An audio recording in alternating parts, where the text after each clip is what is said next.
The desert airfield was silent for a moment, except for the shrill whistle of wind across the hangars. Then a roar split the sky. A silver fighter burst down the runway, sunlight flashing off its four-bladed propeller. The engine screamed higher, sharper, faster than anyone had ever heard. Mechanics dropped their wrenches. The control tower crackled with disbelief. The aircraft climbed almost straight up. Dust and heat shimmered below as the test pilot pulled hard on the stick, the prop biting through the air with uncanny precision. No stall, no drag. Just thrust, relentless and clean. When he landed minutes later, his words were simple. "Gentlemen, this thing just broke physics." The date was June 1940. The location, a modest test field in Connecticut. And the man behind the miracle wasn't a pilot nor a general. He was an engineer, one who refused to accept that a propeller had already reached its limits. Because on that day, FrankWCaldwell's impossible design would begin rewriting the speed of war. By the late 1930s, the air war was changing faster than most nations could comprehend. What began as an age of wooden propellers and fabric wings had become a fierce race for altitude, horsepower, and speed. Yet even as engines grew stronger and aircraft sleeker, there remained one unshakable barrier: the propeller itself. Every fighter in the sky, whether it bore the red sun of Japan, the Black Cross of Germany, or the Star of the United States, was shackled by the same principle. A fixed-pitch propeller could only perform well at one speed and altitude. Fly too fast and it created drag. Climb too high and it lost its bite in the thinning air. Pilots were forced to choose between speed or lift, never both. For the U.S. Army Air Corps, this limitation was more than technical. It was existential. America's fighters, and the Curtiss P-36, the early P-40s, lagged behind Europe's most advanced designs. German Messerschmitts and British Spitfires, already flirting with variable pitch systems, were leaving American pilots struggling to compete. Inside hangars from Dayton to Hartford, engineers wrestled with the same question: how do you make a propeller intelligent? The answer lay in a new kind of mechanism, one that could change the angle of its blades mid-flight. A constant-speed propeller that would automatically adjust to maintain the engine's optimal revolutions per minute, no matter the air pressure or throttle. It would let a pilot take off with maximum lift, climb efficiently, then slice through the air at top speed, all without touching the controls. But in 1937, such a device existed only as an idea, whispered between experimental labs. To most manufacturers, it sounded like fantasy. A self-adjusting system meant hydraulics, governors, and feathering mechanisms, all integrated into a tight, rotating hub enduring thousands of pounds of centrifugal force. It was like asking a watchmaker to build a turbine that could survive inside a hurricane. At the time, American aircraft were still using simple two-pitch or ground-adjustable props, crude but dependable. They were easy to maintain and cheap to produce. Military procurement officers, burned by earlier innovations that failed in service, wanted reliability over brilliance. So when an engineer from Hamilton Standard Propellers, a division of United Aircraft, proposed something radically new, most in Washington dismissed it outright. That engineer's name was FrankWCaldwell. Caldwell wasn't a soldier or a pilot. He was a quiet, deliberate man of numbers and precision. His background in aeronautical mechanics had already earned him respect inside Hamilton's laboratories. But what he was now proposing, a hydraulically controlled, constant-speed propeller, bordered on impossible. His idea relied on oil pressure and centrifugal forces working together to change the pitch of the blades automatically. Inside the spinner, a compact governor would sense the engine's RPMs and adjust blade angles in real time, fine-tuning them hundreds of times per minute. The propeller would essentially think for the pilot, maximizing performance at every stage of flight. To Caldwell, it was elegant logic. To skeptics, it was a mechanical nightmare waiting to fail. Yet the storm clouds gathering over Europe in 1938 left no room for hesitation. War was coming, and whoever controlled the sky would control the future. The U.S. Army Air Corps began to reconsider its reluctance. The British were already testing Rotol and de Havilland variable pitch designs on their Hurricanes and Spitfires. Reports from Europe made one thing clear: fixed-pitch propellers were a dead end. Hamilton Standard was given a quiet but critical green light. to prove Caldwell's concept could work, and work reliably under combat conditions. Caldwell assembled a small team of engineers in Connecticut. Their tools were simple: blueprints, wrenches, and stubborn faith in precision mechanics. Every day they tested components under brutal stress. Blades shattered, seals burst, and hubs overheated. Yet each failure taught them something new. Bit by bit, they refined the hydromatic unit until its movements were seamless. By 1939, their prototype was ready. It wasn't beautiful, a bulky, oil-filled system attached to a 3-bladed Hamilton propeller, but it promised something extraordinary: control. As war erupted in Poland that September, the U.S. watched closely. Speed was no longer luxury, and it was survival. And Caldwell's invention was about to step from laboratory curiosity to strategic necessity. The next phase would prove whether this impossible idea could withstand the fury of real flight. The first prototype engine coughed to life in the cold morning air of early 1939. Bolted to a test stand in East Hartford, Connecticut, it looked ungainly. A maze of pistons, valves, and gleaming aluminum blades. Mechanics stood back as FrankWCaldwell and his team prepared to begin. They weren't just testing a propeller. They were testing the future. The hydromatic propeller system worked on a simple premise but demanded perfect execution. Oil pressure, controlled by a small governor at the engine's nose, moved a piston inside the propeller hub. This piston changed the pitch of the blades automatically, maintaining the engine's ideal RPM. If the engine strained under load, the blades flattened. If it over-revved, they twisted to a steeper angle. The result? Constant power, minimal waste. The challenge was that every moving part had to survive immense stress, vibrations, torque, sudden changes in temperature. At 2,800 revolutions per minute, even a hairline flaw could tear the unit apart. Early tests were brutal. Housings cracked. Oil leaked. Once, an entire propeller assembly tore loose, burying itself in a nearby snowbank. Yet Caldwell refused to yield. Each failure was met with silence, notes scribbled on paper, and quiet recalculations. The engineers joked that he had no nerves, just gears. But beneath the calm exterior, he knew the stakes. If his design failed, the U.S. would fall even further behind the rapidly evolving air forces of Europe. By mid-1939, the team's persistence began to pay off. The hydromatic unit's reliability improved, and the results were undeniable. Engines that once struggled in climbs now maintained full power at high altitudes. Takeoffs became shorter, fuel efficiency improved, and the propeller's ability to feather, to turn its blades parallel to airflow in case of engine failure, could save lives. The U.S. Army Air Corps took notice. At Wright Field in Ohio, test pilots strapped into modified aircraft, Curtiss P-36 Hawks and early P-40s, fitted with Hamilton Standard's new system. The data was astonishing. Pilots reported climb rates nearly 30% higher, and maximum speeds up to 50-60 miles faster than the same planes with fixed-pitch props. Still, doubts lingered. Military bureaucracy moved slowly, and the Army was cautious about mass adoption. The system was heavier, costlier, and more complex. But then, across the Atlantic, Britain faced a reckoning. In 1940, during the Battle of Britain, reports filtered back that Spitfires and Hurricanes equipped with constant-speed propellers were outmaneuvering the Luftwaffe. German Messerschmitts, forced to use variable two-pitch systems, were losing energy in climbs. A few seconds of acceleration could mean the difference between life and death, and Britain's pilots now had that edge. When these reports reached the U.S., the conversation shifted overnight. What had been experimental was now essential.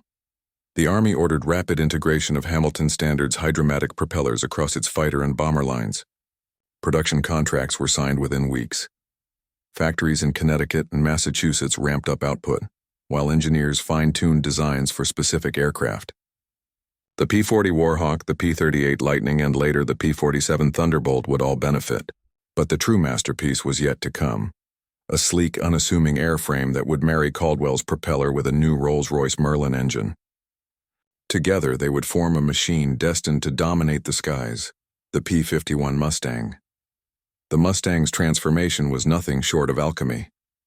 Early models with standard props struggled to perform above 15,000 feet. With the new constant speed system, Climb rates soared and top speeds exceeded 430 mph, over 100 mph faster than its predecessors. Suddenly, American pilots could escort bombers deep into enemy territory, chase down German fighters, and return home on a single tank of fuel. In just 2 years, Caldwell's invention had turned from a risky experiment into a strategic weapon. The engineer who once struggled for funding now saw his creation stamped on nearly every major U.S. warplane leaving the assembly lines. By late 1941, as the world plunged into full-scale conflict, Hamilton Standard was producing hydromatic propellers by the tens of thousands. Each one carried a small engraved plate, model number, serial, and patent mark, the quiet signature of a revolution. But Caldwell himself remained largely out of the spotlight. While generals strategized and pilots became aces, he stayed in his workshop, continuing to refine the system that had changed everything. To him, speed was never the goal. Speed was simply the result of understanding air and metal in perfect harmony. And soon, that harmony would be tested not in laboratories or training fields, but across the burning skies of Europe and the Pacific. Because now, America had the power to fight and win, and at 400 miles per hour. Frank Caldwell never chased glory. He wasn't the kind of man whose name would be painted on the side of an aircraft or mentioned in combat reports. His world was quieter. The rhythmic pulse of engines, the metallic smell of oil, the hum of precision instruments. Yet his persistence would change the outcome of thousands of dogfights. In the late 1930s, most of the aeronautical community had reached a consensus. The propeller was a perfected technology. The race, they believed, was now in engines and aerodynamics. But Caldwell disagreed. He saw inefficiency in every climb, drag in every turn, wasted thrust in every dive. Where others saw limits, he saw hidden potential, a mechanical imbalance waiting to be solved. His team at Hamilton Standard often worked into the night. They'd hear the test bench roar, watch instruments twitch, and measure the smallest fluctuations in RPM. Each failure carried weight, each success, a glimmer of something larger. The constant speed propeller wasn't just a new device. It was a rethinking of how man and machine interacted in flight. Caldwell's focus bordered on obsession. When others suggested shortcuts, he refused. He insisted on hydraulic precision, where others proposed simpler manual systems. He tested tolerances far beyond military requirements. It wasn't just about building a better propeller. It was about building one that could not fail. When war came, his design philosophy proved prophetic.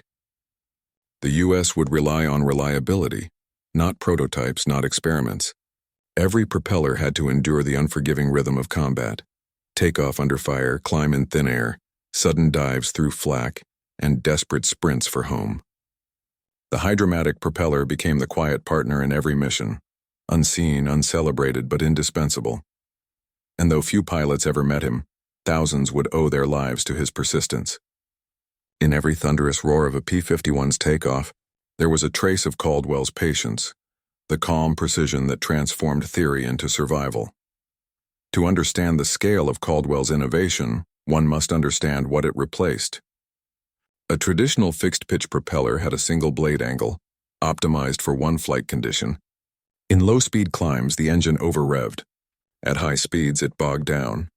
Pilots had to trade acceleration for efficiency, or vice versa. Caldwell's hydromatic system turned that compromise into balance. At its core was a governor, a small device driven by the engine's rotation. This governor sensed changes in RPM. When the engine spun too fast, it sent oil pressure through a hollow crankshaft to the propeller hub, twisting the blades to a coarser pitch, taking a bigger bite of air, slowing the engine to its sweet spot. When RPM dropped, oil flow reversed, flattening the blades to increase speed again. The result was constant engine performance regardless of airspeed or altitude. The system adjusted itself dozens of times per second, far faster and more precisely than any pilot could by hand. This automatic adaptation allowed aircraft to climb steeper, accelerate quicker, and fly farther without stressing their engines. It also opened the door to feathering, the ability to rotate blades parallel to airflow during engine failure, reducing drag and allowing multi-engine aircraft to glide safely. For bombers crossing the Atlantic or the Pacific, that was the difference between ditching and surviving. What made it revolutionary wasn't just what it did, but how it did it. The hydromatic system was entirely mechanical. No electronics, no computers, only oil, pressure, and balance. It was engineering elegance in its purest form. Every moving part was crafted to survive incredible forces. At full throttle, each blade tip sliced through the air at nearly the speed of sound. The entire system spun thousands of times per minute, enduring vibration, heat, and G-forces that would tear lesser machines apart.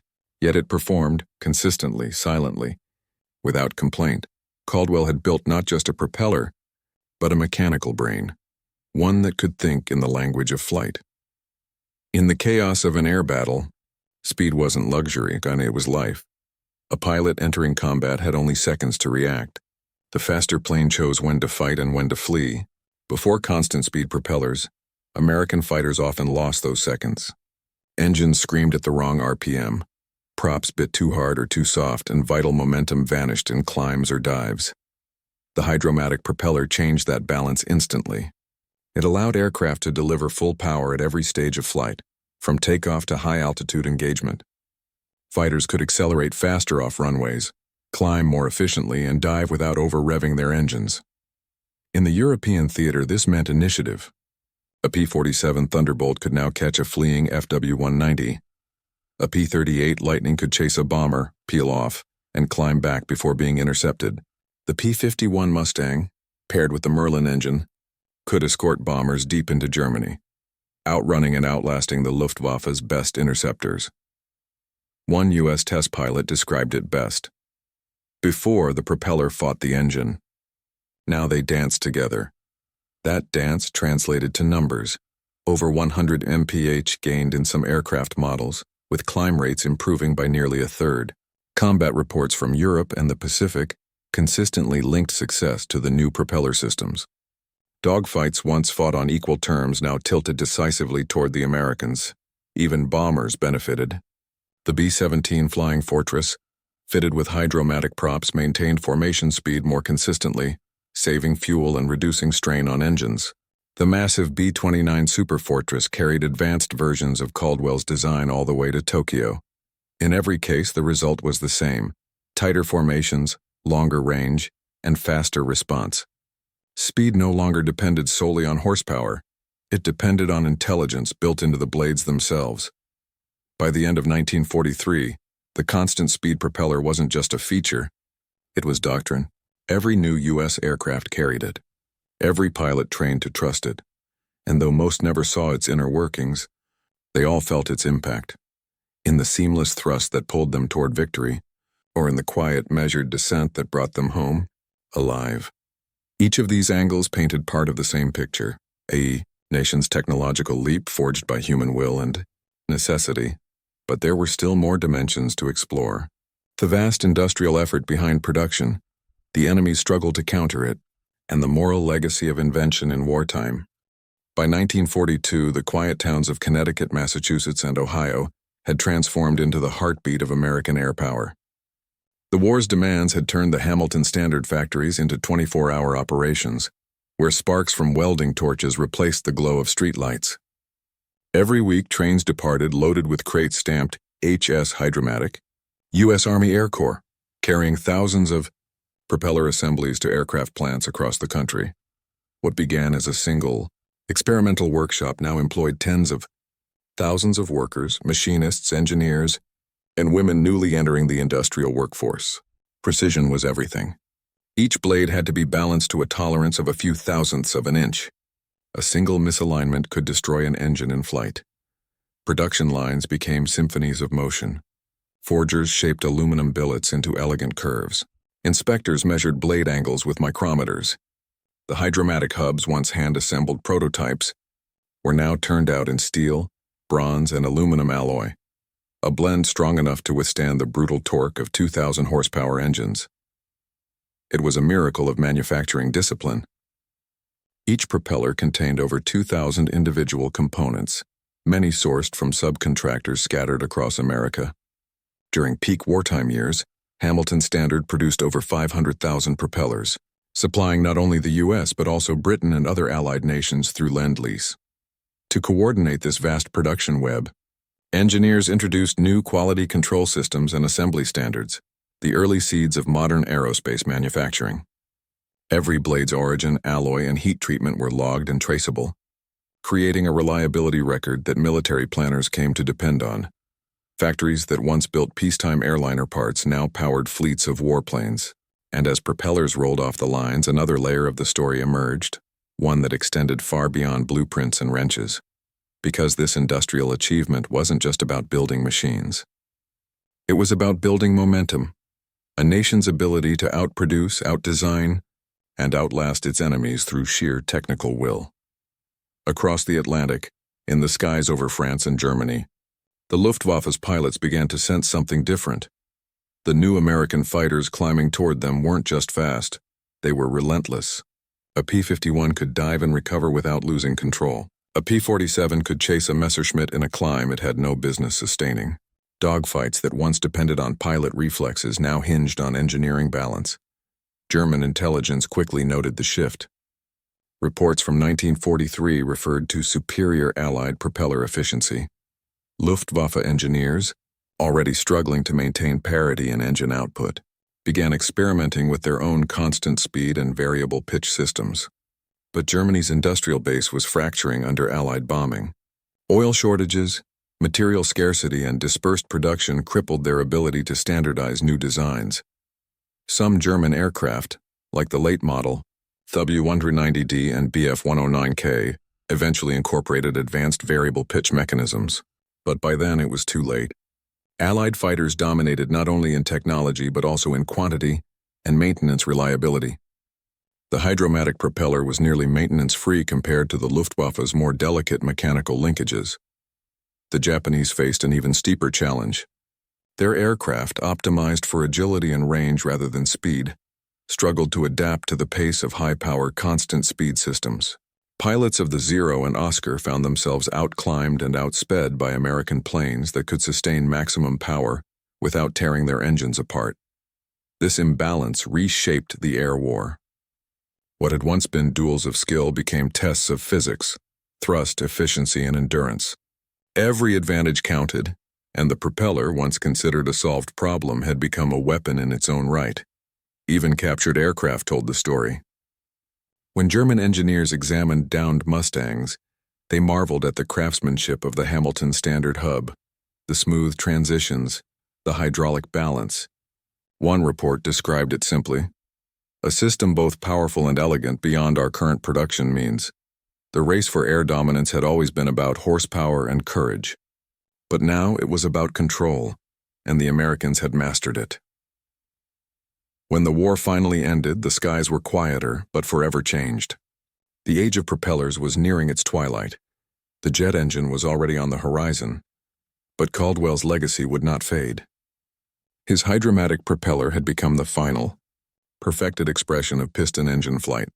In 1946, FrankWCaldwell received the Collier Trophy, America's highest aviation honor, for his contribution to aeronautics. The citation read, "For the development of the controllable and constant-speed propeller, which revolutionized the safety and efficiency of aircraft flight." It was a fitting recognition, though understated compared to the scale of his impact. Caldwell's innovation had not only given Allied aircraft a decisive edge in World War II, it had defined how machines could adapt intelligently to human need. His design principles would echo through future technologies: automatic transmissions, helicopter rotors, and even early computer-controlled systems drew inspiration from the same pursuit: dynamic balance through feedback. In engineering schools, his work became a case study in precision and perseverance. In museums, the polished blades of Hamilton Standard props gleamed under soft light, symbols of an era when mechanics were poetry and steel could think. The world had moved on to jets, but for a brief, brilliant moment, the propeller reached its zenith, spinning faster, pushing harder, and carrying humanity higher than ever before.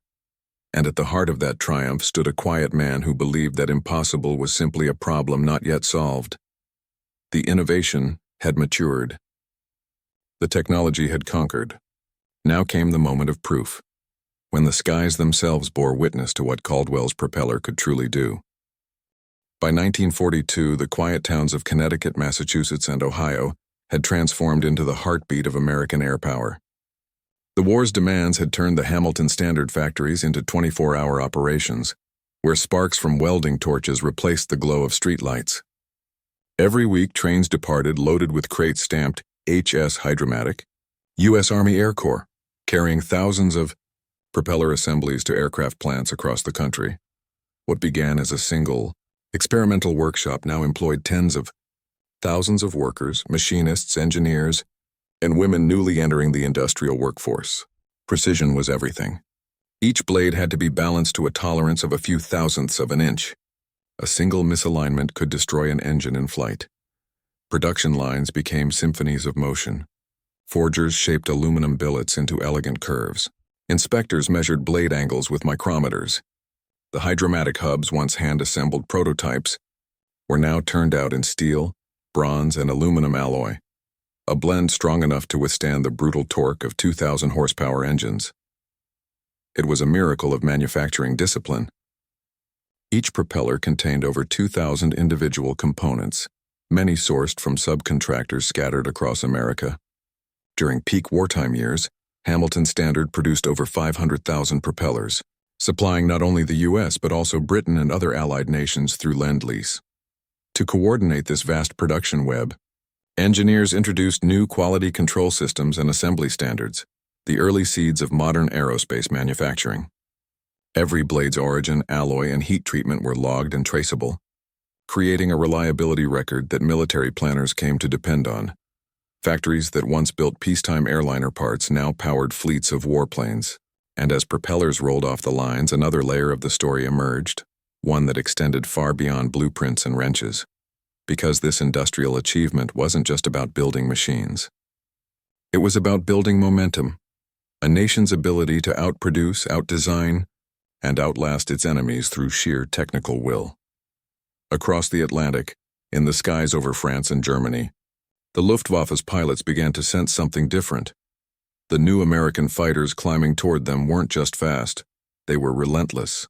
A P-51 could dive and recover without losing control. A P-47 could chase a Messerschmitt in a climb it had no business sustaining. Dogfights that once depended on pilot reflexes now hinged on engineering balance. German intelligence quickly noted the shift. Reports from 1943 referred to superior Allied propeller efficiency. Luftwaffe engineers, already struggling to maintain parity in engine output, began experimenting with their own constant speed and variable pitch systems. But Germany's industrial base was fracturing under Allied bombing. Oil shortages, material scarcity, and dispersed production crippled their ability to standardize new designs. Some German aircraft, like the late model W190D and Bf109K, eventually incorporated advanced variable pitch mechanisms. But by then it was too late. Allied fighters dominated not only in technology but also in quantity and maintenance reliability.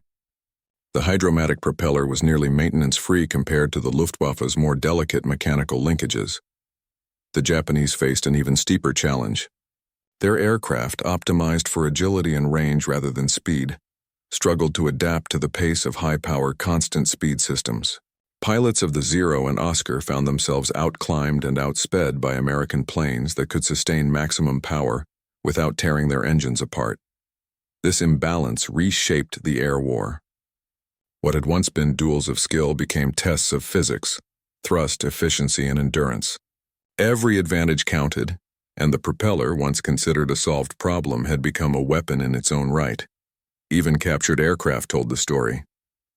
When German engineers examined downed Mustangs, they marveled at the craftsmanship of the Hamilton Standard hub, the smooth transitions, the hydraulic balance.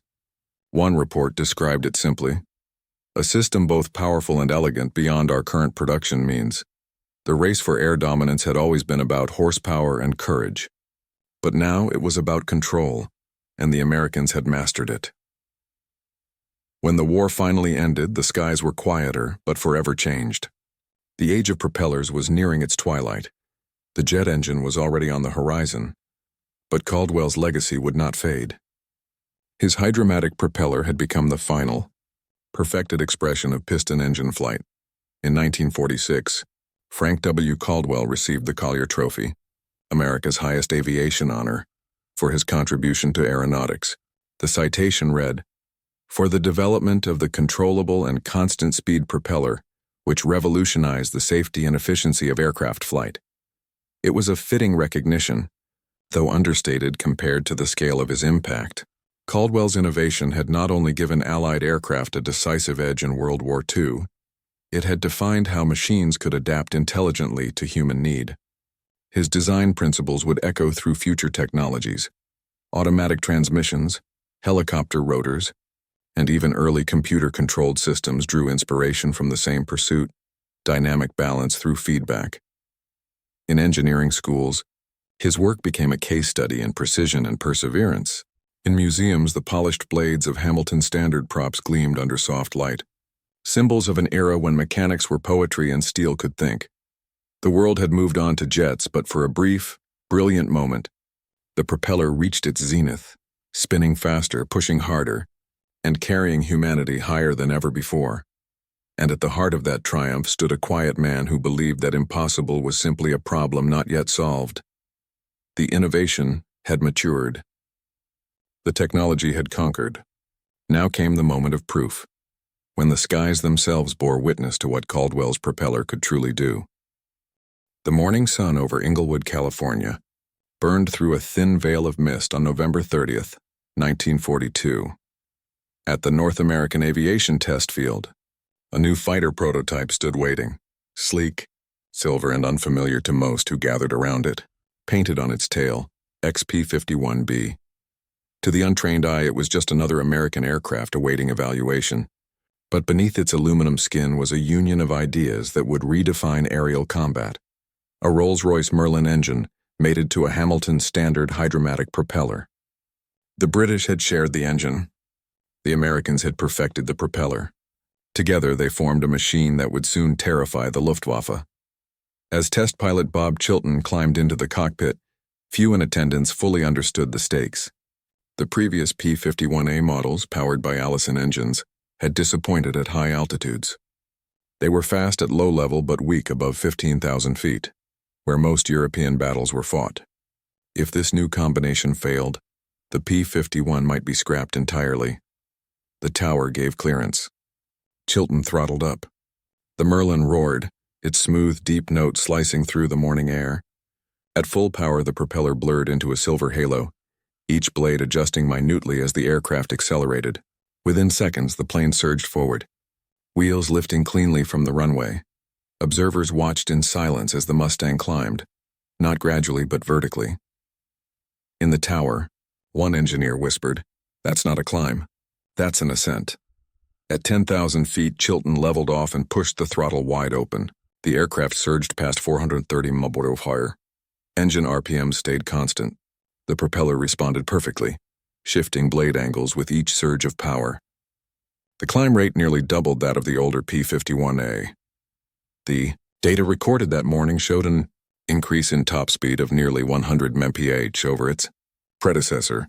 The impossible had become fact. The Hamilton Standard team received the test results 2 days later. In their small Connecticut office, Caldwell read the figures twice before speaking. He simply said, "It works. It finally works." For all its elegance, the constant speed propeller's success wasn't about speed alone. It was about control. The hydromatic system allowed the engine to maintain ideal efficiency, preserving power during long flights and preventing catastrophic overspeed during dives. The aircraft no longer had to be flown like a fragile machine. It could be flown like a weapon. Within months, the U.S. Army Air Forces began rushing the new P-51B Mustangs to production. Each came equipped with the Hamilton Standard hydromatic propeller model 24D50, a four-blade assembly that became as iconic as the aircraft itself. In early 1943, the first Mustangs crossed the Atlantic, joining the 8th Air Force in England. At first, they were used for reconnaissance, then long-range escort missions. The difference was immediate. P-51s could now fly from England deep into Germany, escorting bombers all the way to Berlin, something no other Allied fighter could do. German pilots noticed. "The new American plane climbs like a rocket," one Luftwaffe ace wrote after a near-fatal encounter.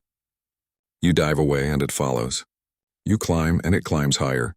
It is impossible. The truth was that the Mustang's secret weapon wasn't its guns or even its engine. It was the seamless cooperation between power and precision, between the Merlin's raw energy and Caldwell's hydromatic balance. By mid-1943, every major U.S. fighter design had adopted Hamilton Standard's constant speed system. The P-47 Thunderbolt, with its massive Pratt & Whitney R-2800 radial engine, now reached speeds unthinkable a year before. The P-38 Lightning, twin-engined and temperamental, gained reliability and range, its counter-rotating props keeping it steady through brutal maneuvers. In each of these machines, the propeller had become more than a piece of metal. It was a living system, translating every command from throttle to thrust with precision. Test reports poured in from across the Atlantic. Pilots described smoother takeoffs, faster climbs, and the eerie sensation of endless pull. For the first time, the U.S. could compete and win in the thin air where the Luftwaffe had once ruled. Back in Connecticut, Hamilton Standard's factories tripled their shifts. Thousands of hydromatic propellers were now rolling off the lines each month. Each one represented hours of meticulous assembly, each blade polished by hand, each hub tested under simulated combat loads. The war effort demanded quantity, but Caldwell refused to compromise quality.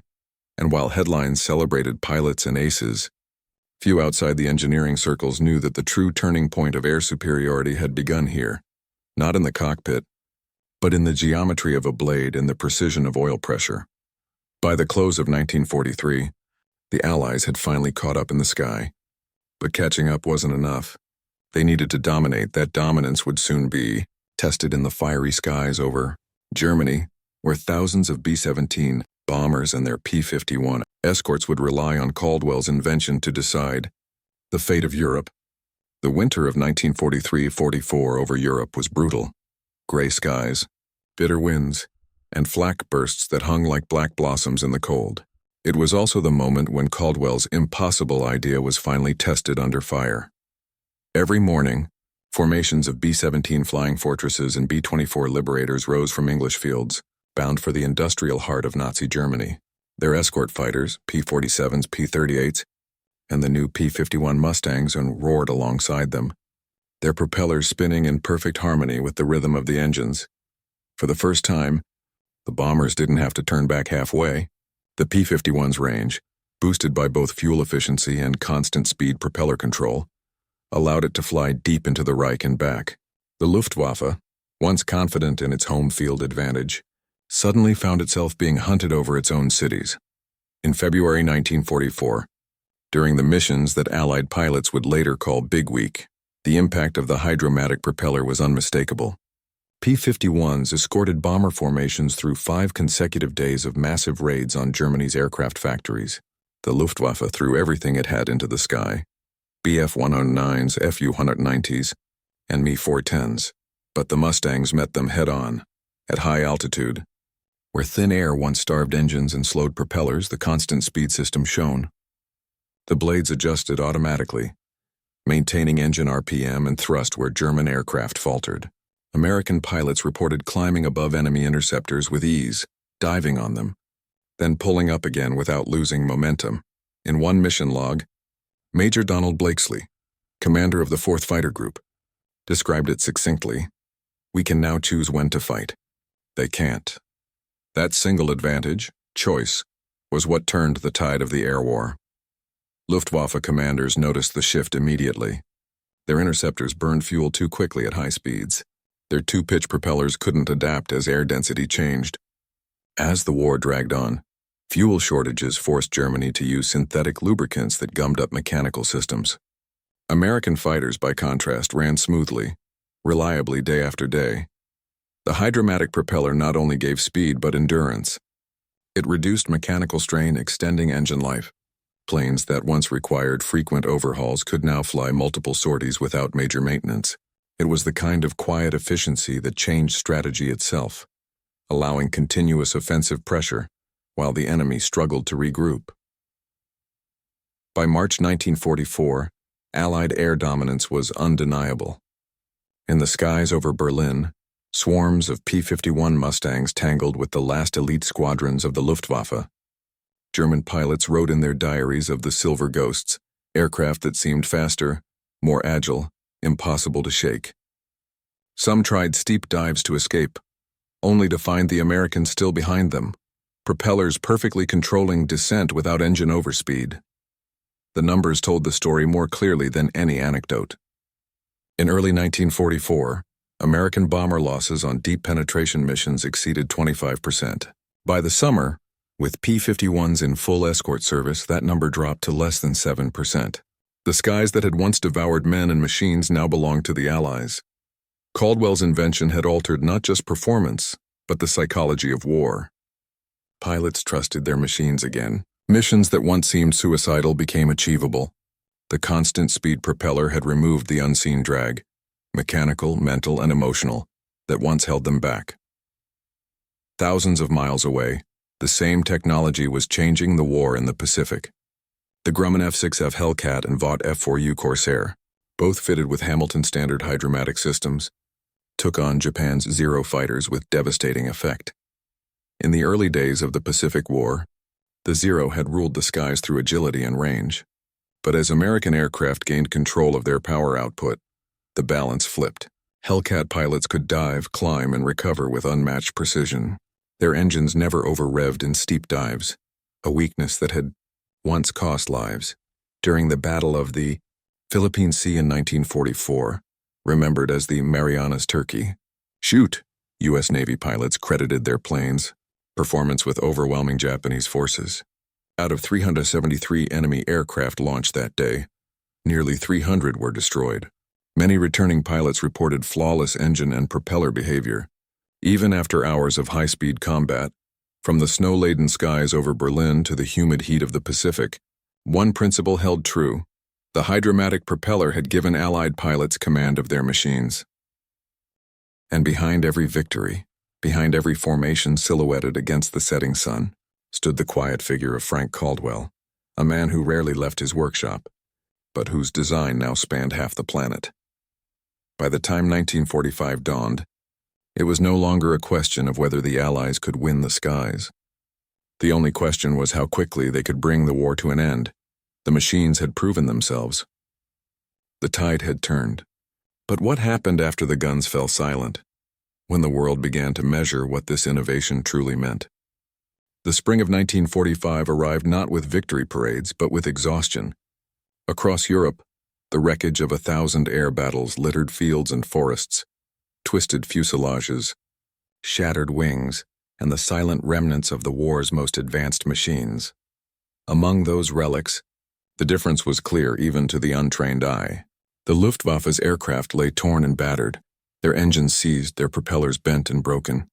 In contrast, many Allied fighters, P-51s, P-47s, Corsairs, sat largely intact, often forced down by fuel or flak, not failure. Their engines were scorched but whole. Their propellers, though dented and scarred, remained attached, still perfectly aligned, still balanced. That quiet durability spoke volumes about the engineering that had carried the Allies across the skies. When the European War officially ended on May 8, 1945, American commanders and engineers began compiling data from the thousands of combat sorties flown since late 1942. The findings were astonishing. Aircraft equipped with Hamilton standard hydromatic propellers had shown mechanical failure rates 5 times lower than those using older fixed or two-pitch systems. Fuel efficiency improved by nearly 15%, translating into hundreds of miles of added range, the invisible margin that had allowed bombers to reach Berlin and return. At the same time, post-war evaluations by the U.S. Army Air Forces credited advancements in propeller control and high-altitude efficiency as one of the top 5 technical factors in securing air superiority. It was official. FrankWCaldwell's impossible idea had not just worked, it had won. But as soldiers returned home and factories shifted from war to peace, Caldwell himself remained largely unknown to the public. There were no newsreels of him receiving medals, no parades in his honor. He was still in Connecticut, back at his drafting table, already sketching the next iteration of propeller design: thinner blades, lighter hubs, variable pitch automation through electric servos. When interviewed briefly by a Hartford Courant reporter in late 1945, he said only, "The men in the air proved it worked." That's reward enough. Meanwhile, in aviation hangars from England to Guam, teams of mechanics inspected the machines that had carried them through war. For many, it was their first opportunity to truly examine what made their aircraft so reliable. They marveled at the hydromatic hub, a self-contained marvel of valves, pistons, and oil passages, all operating under extreme stress and temperature without failure. One U.S. Navy maintenance officer later remarked, "The prop was smarter than most of us. It adjusted itself faster than we could even think about it." The true scope of its impact, however, went far beyond combat efficiency. The constant speed propeller had redefined flight control philosophy itself. No longer did pilots need to constantly manage throttle and pitch manually, risking over-revving or underpowering. The propeller became a partner, maintaining optimal performance automatically, allowing pilots to focus on tactics, navigation, and survival. This shift from manual management to automated stability marked a technological turning point, one that would carry forward into the jet age. Back in the United States, production plants that had once churned out thousands of propellers per month faced a sudden silence. The war contracts were ending. But rather than closing, Hamilton Standard pivoted. The company began adapting its hydromatic systems for new civilian aircraft, transports, cargo planes, and eventually commercial airliners.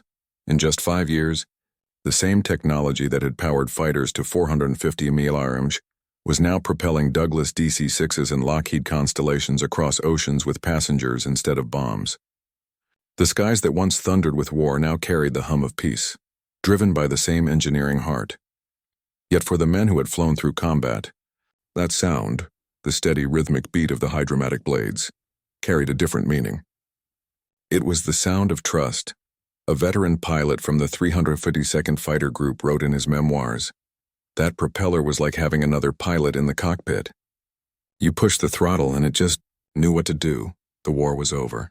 The machines had returned. But the story of what they had achieved and what they would inspire was only beginning. In the years that followed the end of World War II, the world's skies transformed almost overnight. What had been a battleground for survival became a canvas for progress. Factories once devoted to war production now turned their machinery toward civil aviation. And at the heart of this new age of flight remained the same principle that FrankWCaldwell had championed: efficiency through precision. By 1947, Hamilton Standard's hydromatic propellers were installed on nearly every major American airliner: the Douglas DC-4, Lockheed Constellation, and Boeing Stratocruiser.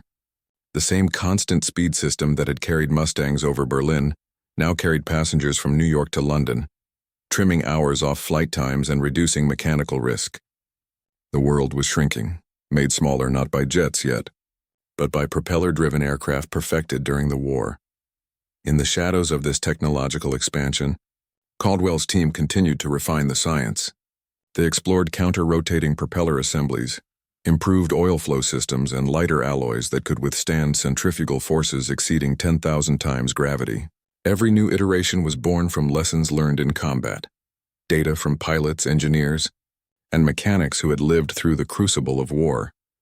When Hamilton Standard merged into United Aircraft Corporation, its innovations became part of a lineage that would shape future aerospace giants like Pratt & Whitney and Collins Aerospace. The hydromatic design, while rooted in propeller aircraft, directly influenced jet engine turbine control systems, using the same philosophy of constant speed, variable load management. It was in many ways the DNA of modern aviation automation.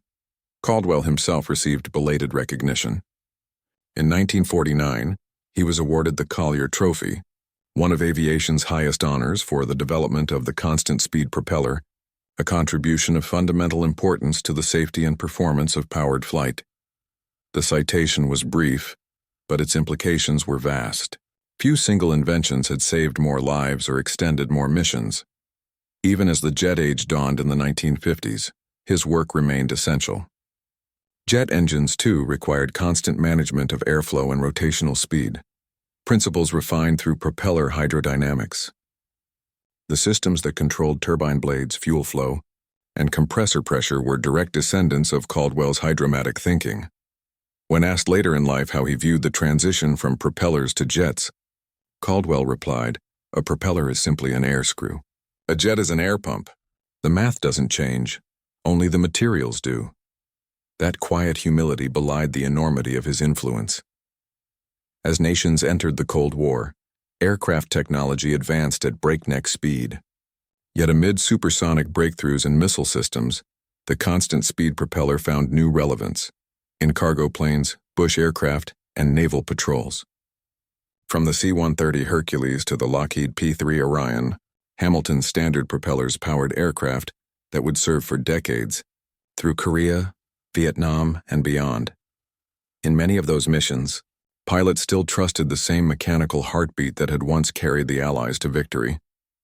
The hydromatic system, though refined and miniaturized, endured. By the late 20th century, it became clear that Caldwell's invention had transcended warfare. It had become a universal standard of flight control, its core principles embedded in every form of propulsion that followed, from drone rotors to turbofan engines, from composite propellers to hybrid electric aircraft. The concept of constant adaptive efficiency remained unchanged. It was the legacy of one engineer's refusal to accept the limits of his era.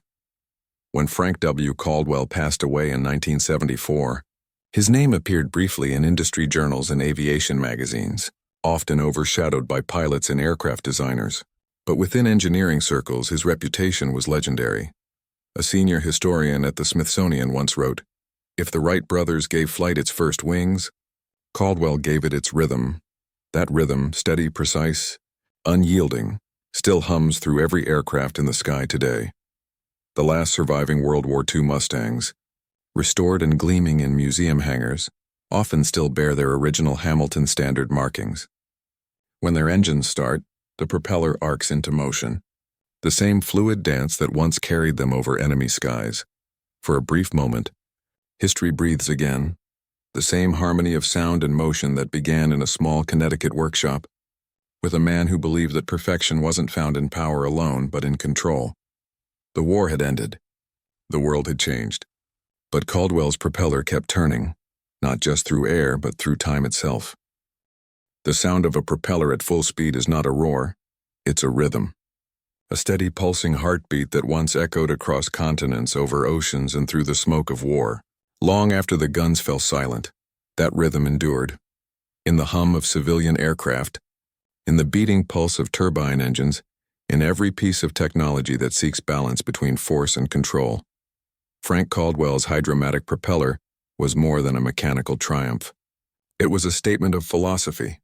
It proved that power alone is not enough, that true progress lies in harmony. In the sky, as in life, victory belongs not to the loudest or the strongest, but to those who can master precision. Through his design, the Allies gained what every pilot dreams of: trust. Trust that the machine would respond instantly, faithfully, without hesitation. In that trust lay courage. The courage to climb higher, fly farther, and face impossible odds. Decades later, when engineers trace the lineage of modern aviation systems, from computer-controlled turbines to adaptive rotors on drones, they still find the same logic Caldwell wrote into his blueprints. Maintain balance, optimize every moment, let technology serve the pilot, not the other way around. In the quiet of hangars and the gleam of preserved Mustangs, his legacy spins on. Each rotation of the blade is a whisper from history, of men and women who risked everything, and of the engineer who gave them the tools to survive. Caldwell never sought fame, yet his work outlived every headline. His hydromatic propeller bridged eras, from the chaos of World War II to the birth of the jet age, and now into the dawn of electric flight. It remains a symbol of how far human ingenuity can reach when guided not by ambition alone, but by relentless curiosity. In the end, his greatest invention was not a propeller. It was a principle that even in the fiercest storms, perfection is found in the quiet mastery of control.